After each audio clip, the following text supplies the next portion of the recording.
জাফনায় স্বামীজীর বক্তৃতা। কলম্বো হইতে কান্ডি, অনুরাধাপুর ও ভাভনিয়া হইয়া স্বামীজী জাফনা শহরে পদার্পণ করেন।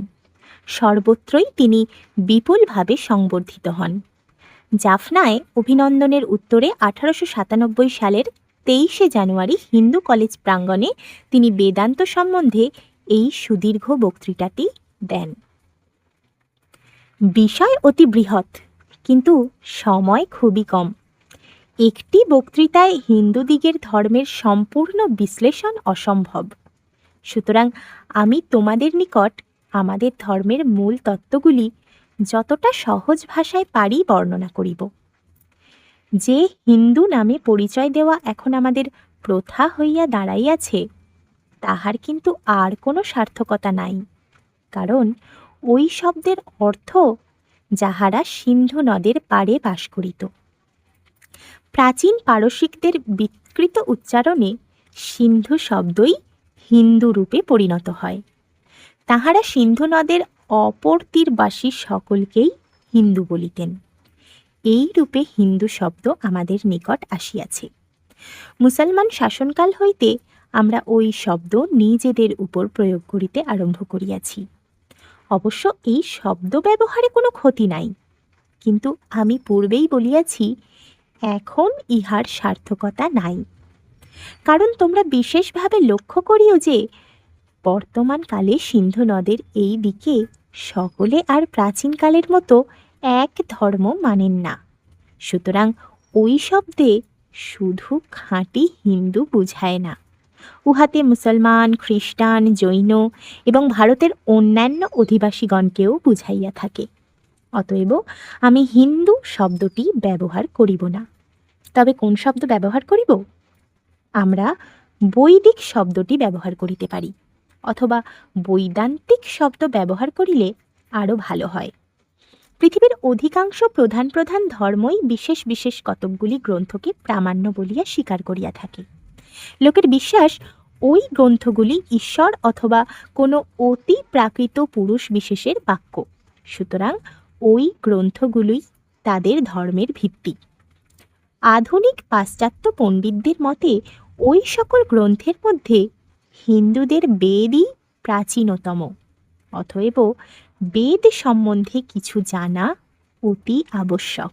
বক্তৃতার পরবর্তী অংশ শোনার আগে আমার গল্পের বিষয় ও গল্প পাঠ ভালো লাগলে একটি সাবস্ক্রাইব, লাইক ও কমেন্ট করার অনুরোধ রইল। শুরু করছি বক্তৃতার পরবর্তী অংশ। বেদ নামক শব্দরাশি কোনো পুরুষের উক্তি নহে।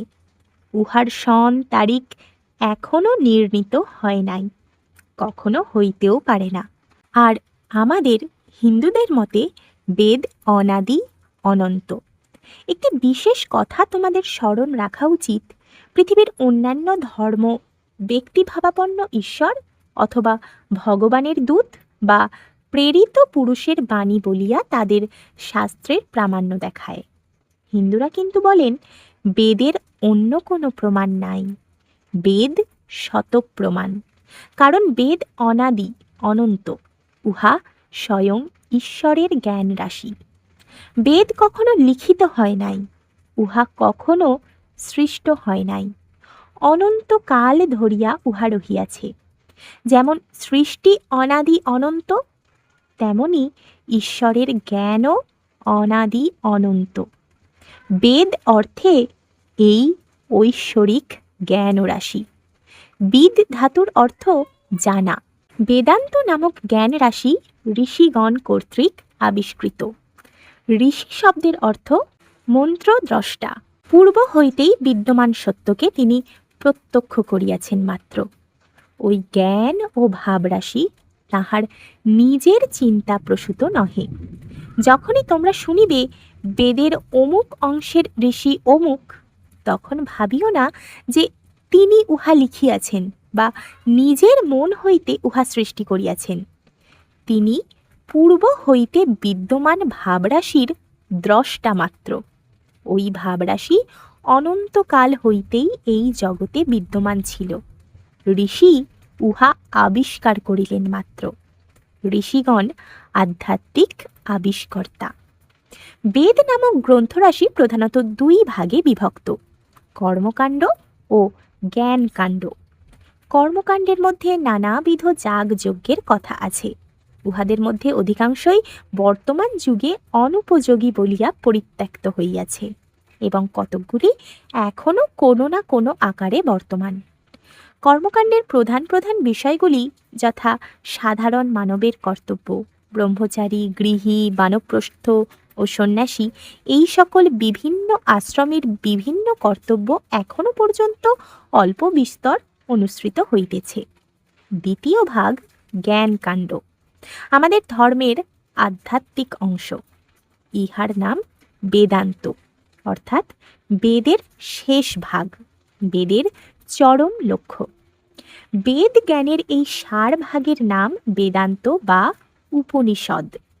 আর ভারতের সকল সম্প্রদায়, দ্বৈতবাদী, বিশিষ্টাদ্বৈতবাদী, অদ্বৈতবাদী অথবা সৌর, শাক্ত, গাণপত্য, শৈব ও বৈষ্ণব, যে কেহ হিন্দু ধর্মের অন্তর্ভুক্ত থাকিতে চাহে, তাহাকেই বেদের এই উপনিষদ ভাগ মানিয়া চলিতে হইবে। তাহারা নিজ নিজ রুচি অনুযায়ী উপনিষদ ব্যাখ্যা করিতে পারেন, কিন্তু তাহাদিগকে উহার প্রামাণ্য স্বীকার করিতেই হইবে। এই কারণেই আমরা হিন্দু শব্দের পরিবর্তে বৈদান্তিক শব্দ ব্যবহার করিতে চাই।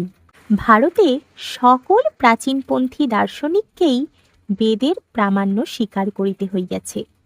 আর আজকাল ভারতে হিন্দু ধর্মের যত শাখা প্রশাখা আছে, তাহাদের মধ্যে কতকগুলিকে যতই বিসদৃশ্য বোধ হোক না কেন, উহাদের উদ্দেশ্য যতই জটিল বোধ হোক না কেন, যিনি বেশ ভালো করিয়া উহাদের আলোচনা করিবেন, তিনিই বুঝিতে পারিবেন উপনিষদ হইতেই উহাদের ভাবরাশি গৃহীত হইয়াছে।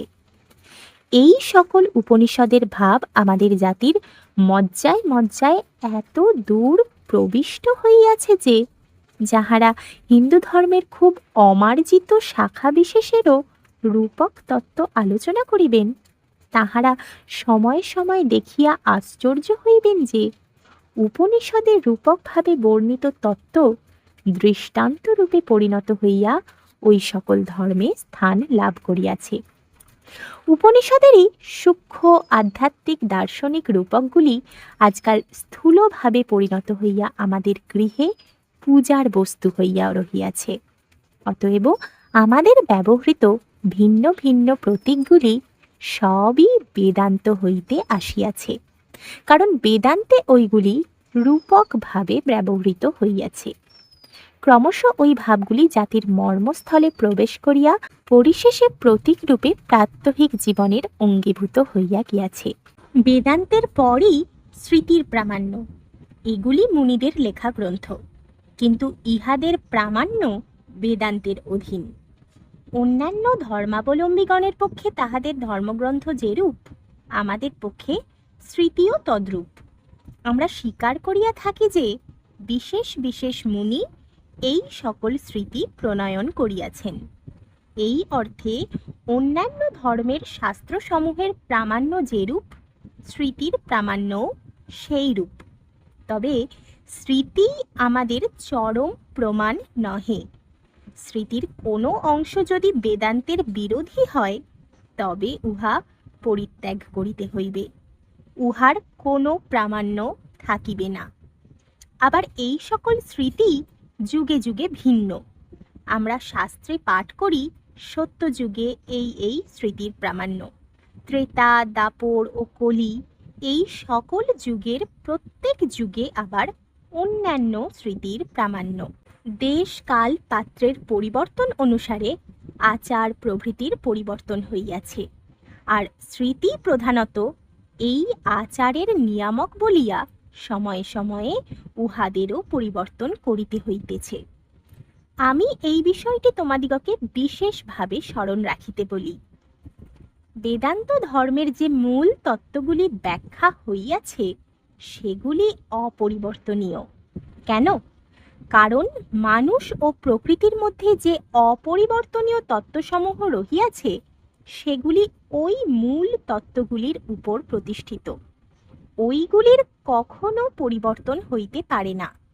আত্মা, স্বর্গগমন প্রভৃতির ভাব কখনো পরিবর্তিত হইতে পারে না।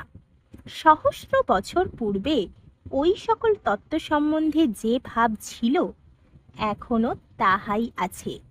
লক্ষ লক্ষ বৎসর পরেও তাহাই থাকিবে।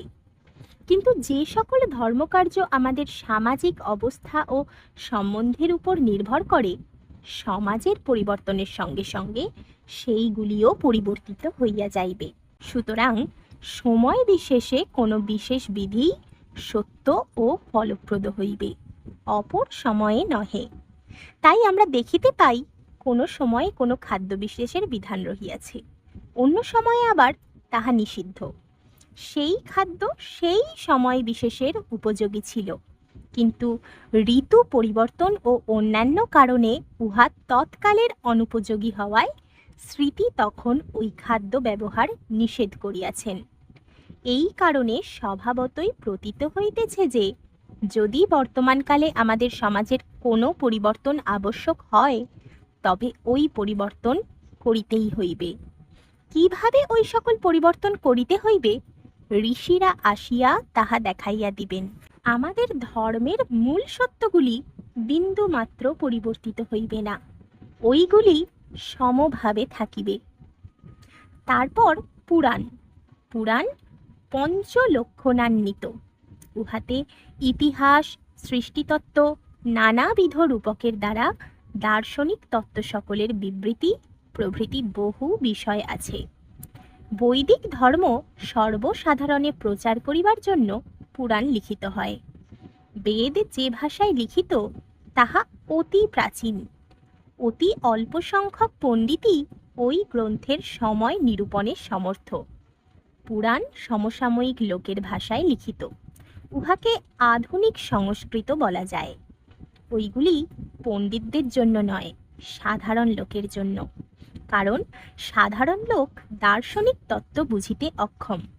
তাহাদিগকে ওই সকল তত্ত্ব বুঝাইবার জন্য স্থূলভাবে সাধু, রাজা ও মহাপুরুষগণের জীবনচরিত এবং ওই জাতির মধ্যে যে সকল ঘটনা সংঘটিত হইয়াছিল, সেগুলির মধ্য দিয়া শিক্ষা দেওয়া হইত। মুনিরা যে কোনো বিষয় পাইয়াছেন, তাহাই গ্রহণ করিয়াছেন, কিন্তু প্রত্যেকটিই ধর্মের নিত্য সত্য বুঝিবার জন্য ব্যবহৃত হইয়াছে। তারপর তন্ত্র।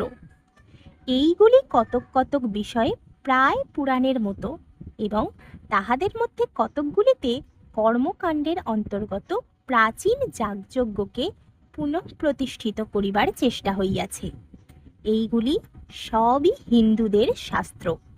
যে জাতির মধ্যে এত অধিক সংখ্যক ধর্মশাস্ত্র বিদ্যমান, এবং যে জাতি অগণিত বর্ষ ধরিয়া দর্শন ও ধর্মের চিন্তায় তাহার শক্তি নিয়োজিত করিয়াছে, সে জাতির মধ্যে এত অধিক সম্প্রদায়ের আবির্ভাব অতি স্বাভাবিক। আরও সহস্র সহস্র সম্প্রদায়ের অভ্যুদয় কেন হইল না, ইহাই আশ্চর্যের বিষয়। কোনো কোনো বিষয়ে এই সকল সম্প্রদায়ের মধ্যে অতিশয় পার্থক্য বিদ্যমান। সম্প্রদায়গুলির এই সকল খুঁটিনাটির বিভিন্নতা বুঝিবার সময় এখন আমাদের নাই। সুতরাং যে সকল মতে, যে সকল তত্ত্বে হিন্দু মাত্রেরই বিশ্বাস থাকা আবশ্যক, সম্প্রদায় সমূহের সেই সাধারণ তত্ত্বগুলি সম্বন্ধে আমরা আলোচনা করিব। প্রথমত সৃষ্টিতত্ত্ব। হিন্দুদের সকল সম্প্রদায়েরই মত, এই সৃষ্টি, এই প্রকৃতি, এই মায়া অনাদি, অনন্ত। জগৎ কোনো বিশেষ দিনে সৃষ্ট হয় নাই। একজন ঈশ্বর আসিয়া এই জগৎ সৃষ্টি করিলেন, তারপর তিনি ঘুমাইতেছেন, ইহা হইতে পারে না। সৃষ্টিকারিণী শক্তি এখনো বর্তমান। ঈশ্বর অনন্তকাল ধরিয়া সৃষ্টি করিতেছেন, তিনি কখনোই বিশ্রাম করেন না। গীতায় শ্রীকৃষ্ণ বলিতেছেন, যদি আমি ক্ষণকাল কর্ম না করি, তবে জগৎ ধ্বংস হইয়া যাইবে। জগতে এই যে সৃষ্টিশক্তি দিবারাত্র কার্য করিতেছে, ইহা যদি ক্ষণকালের জন্যেও বন্ধ থাকে, তবে এই জগৎ ধ্বংস হইয়া যায়। এমন সময় কখনোই ছিল না যখন সমগ্র জগতে এই শক্তি ক্রিয়াশীল ছিল না। অবশ্য যুগ শেষে প্রলয় হইয়া থাকে। আমাদের সৃষ্টি ইংরেজিতে ক্রিয়েশন নয়। ক্রিয়েশন বলতে ইংরেজিতে কিছু না হইতে কিছু হওয়া, অসৎ হইতে সতের উদ্ভব, এই অপরিণত মতবাদ বুঝাইয়া থাকে। এরূপ অসঙ্গত কথা বিশ্বাস করিতে বলিয়া আমি তোমাদের বুদ্ধি ও বিচার শক্তির অবমাননা করিতে চাই না। সমগ্র প্রকৃতি বিদ্যমান থাকে, কেবল প্রলয়ের সময় উহা ক্রমশ সূক্ষ্ম হইতে সূক্ষ্মতর হইয়া যায়, শেষে একেবারে অব্যক্ত ভাব ধারণ করে, পরে কিছুকাল যেন বিশ্রামের পর আবার ব্যক্ত হইয়া উহা সম্মুখে নিক্ষিপ্ত হয়। তখন পূর্বের মতোই সংযোগ, পূর্বের মতোই ক্রমবিকাশ, পূর্বের মতোই প্রকাশ হইতে থাকে। কিছুকাল এইরূপ খেলা চলিয়া আবার ওই খেলা ভাঙিয়া যায়, ক্রমশ সূক্ষ্ম হইতে সূক্ষ্মতর হইতে থাকে, শেষে সমুদয় আবার অব্যক্তে লীন হয়ে যায়, আবার বাহিরে আসে।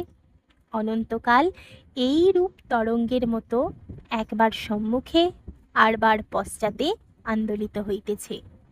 দেশ, কাল এবং অন্যান্য সব কিছুই এই প্রকৃতির অন্তর্গত। এই কারণেই সৃষ্টির আরম্ভ আছে বলা সম্পূর্ণ বাতুলতা। সৃষ্টির আরম্ভ বা শেষ সম্বন্ধে কোনো কথাই উঠিতে পারে না। এই জন্য যখনই আমাদের শাস্ত্রে সৃষ্টির আদি বা অন্তের উল্লেখ করা হইয়াছে, তখনই কোনো যুগ বিশেষের আদি বা অন্ত বুঝিতে হইবে, উহার অন্য কোনো অর্থ নাই। কে এই সৃষ্টি করিতেছেন? ঈশ্বর। ইংরেজিতে সাধারণত গড শব্দে যাহা বুঝায়, আমার অভিপ্রায় তাহা নহে। সংস্কৃত ব্রহ্ম শব্দ ব্যবহার করাই সর্বাপেক্ষা যুক্তিসঙ্গত। তিনিই এই জগৎ প্রপঞ্চের সাধারণ কারণস্বরূপ। ব্রহ্মের স্বরূপ কি? ব্রহ্ম নিত্য, নিত্য শুদ্ধ, নিত্য জাগ্রত, সর্বশক্তিমান, সর্বজ্ঞ, দয়াময়, সর্বব্যাপী, নিরাকার, অখণ্ড। তিনি এই জগৎ সৃষ্টি করেন। এখন প্রশ্ন এই, যদি এই ব্রহ্ম জগতের নিত্য স্রষ্টা ও বিধাতা হন, তাহা হইলে দুইটি আপত্তি উপস্থিত হয়। জগতে তো যথেষ্ট বৈষম্য রহিয়াছে। এখানে কেহ সুখী, কেহ দুঃখী, কেহ ধনী, কেহ দরিদ্র। এরূপ বৈষম্য কেন? আবার এখানে নিষ্ঠুরতাও বিদ্যমান, কারণ এখানে একের জীবন অন্যের মৃত্যুর উপর নির্ভর করিতেছে।